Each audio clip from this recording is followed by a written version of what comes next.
20 रुपये उसके पास जेब में एक तरफ से भाड़ा होना चाहिए। अब उसको आते जाते उसको कम से कम 300 रुपये चाहिए। ये जिले में कहीं से कहीं पहुंचने के लिए आप सोच सकते हैं कि वाल्मीकि नगर से कोई आदमी इस जिले का अपने बेतिया हेडक्वार्टर में आ रहा है तो उसको कम से कम यहाँ पर 400-500 रुपये होने चाहिए, तब वो अपने घर फिर जा पाएगा। गरीबों के ऊपर एक तरह से महंगाई पहाड़ बन के सामने है और मोदी की जो सरकार है लगातार पेट्रोल और डीजल की महंगाई करके, गैस की महंगाई करके, दवा के दामों में महंगाई करके, किताब कॉपी के दामों में महंगाई करके, खाने पीने की जो चीजें हैं, सरसों तेल है, तमाम चीजें हैं उसमें महंगाई करके इसने पूरे तौर पे हमला कर दिया है और पूरे तौर पे ये बड़े पूंजीपति घरानों के लिए ये पूरी सरकार काम कर रही है। हम आपसे ये कहना चाहते हैं कि इस महंगाई के खिलाफ लोगों की लगातार आवाज उठ रही है, लेकिन लोगों की आवाज को दबाने के लिए ये सरकार जो है तरह तरह के आपको कुछ चक्र रख रही है, पूरी नफरत की राजनीति कर रही है। हिंदुस्तान के नौजवान रोजगार की मांग करते हैं तो उन पर लाठियां चलती है और पूरे तौर पे नफरत का प्रचार किया जाता है।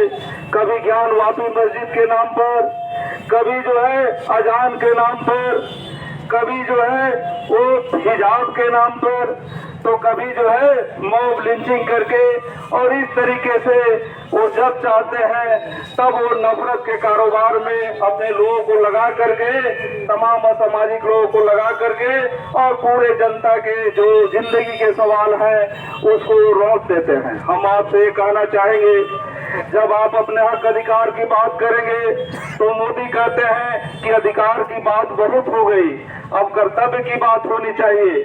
हम आपसे ये कहना चाहते हैं कि वो असल में ये बात कह करके वो पूरे हिंदुस्तान का जो संविधान है, हिंदुस्तान की जो कानून व्यवस्था है, जो यहाँ के मजदूरों को अधिकार देती है, यहाँ के किसानों को अधिकार देती है, यहाँ के एक एक नागरिक को अधिकार देती है, अल्पसंख्यकों को अधिकार देती है, उस सब पर ये बुलडोजर चलाते हैं और इसके साथ साथ गरीबों के घरों पर बुलडोजर चल रहा है। सुप्रीम कोर्ट के फैसले के हिसाब से किसी भी के भी घर पर बुलडोजर चलाने से पहले सरकार को उसकी वैकल्पिक व्यवस्था करनी है। लेकिन आप इस जिले में भी देख रहे हैं कि कैसे चनपटिया में सैकड़ों घरों को बुलडोज कर दिया गया है बिना कोई वैकल्पिक व्यवस्था के। गरीब जाए तो कहाँ जाए, उनकी कोई सुनने वाला नहीं है। ये पूरे हिंदुस्तान का नजारा बना हुआ है, पूरे हिंदुस्तान का ये बहुत ही विवश दृश्य है। अभी आपने हाल में दिल्ली में देखा कि कैसे गरीबों के घरों को बुलडोज किया जा रहा था, जहाँ कम्युनिस्ट पार्टी के नेताओं ने, सीपीएम की कांग्रेस वृंदा करात ने, वहाँ के भाकपा माले के राज्य सचिव ने, तमाम जो लोग थे ये तमाम लोग बुलडोजर के सामने खड़े हुए और वहाँ घरों को, गरीबों के घरों को बचाने की कोशिश की गई।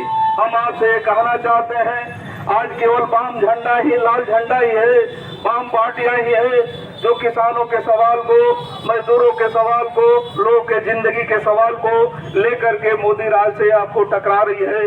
हम महागठबंधन के साथी भी इसमें लगे हैं।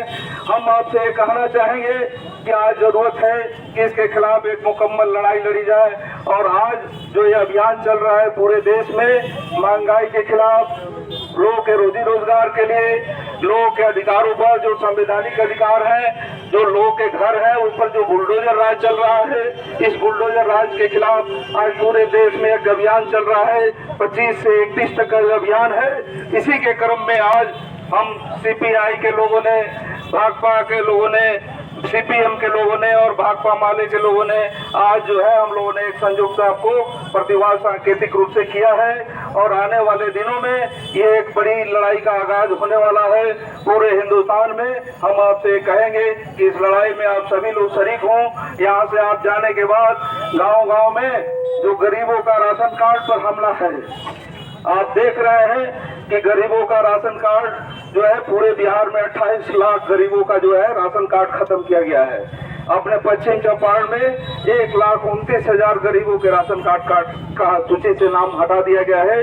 अब आप सोच सकते हैं कि गरीबों का क्या होगा, उनके राशन जब नहीं मिलेंगे तो उनका जीना मुश्किल हो जाएगा। हम आपसे ये कहना चाहेंगे कि गरीबों के भोजन को छीनने वाली, गरीबों को थाली को छीनने वाली ये मोदी सरकार है। गरीबों के जो है अधिकार को ये छीनने वाली मोदी सरकार है। संविधान पर बुलडोजर चलाने वाली ये सरकार है। गरीबों के घरों पर बुलडोजर चलाने वाली ये सरकार है। तो इस लिहाज से इस सरकार को उखाड़ फेंकने की जरूरत है। हम लोगों ने नारा दिया है कि दाम बांधो, काम दो, वरना गद्दी छोड़ दो। हम आप लोगों से कहेंगे कि इस नारे को आप लोग लगाएं और फिर हम लोग आगे आने वाले दिनों में इस नारे को लेकर के और आगे लड़ाई लड़ेंगे, अपने जिंदगी के सवालों पर लड़ाई लड़ेंगे। तो हम आप सभी साथियों से कहेंगे कि इस लड़ाई को आगे और मजबूती देनी है।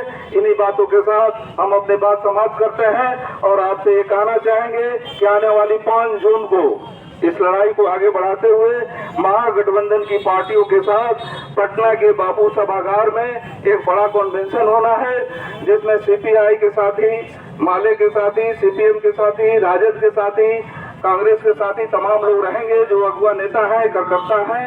अपने जिले से भी सभी नेता कार्यकर्ता हम सभी पार्टियों के चलने हैं उसमें। तो आप लोग अपना उसकी योजना बना लें।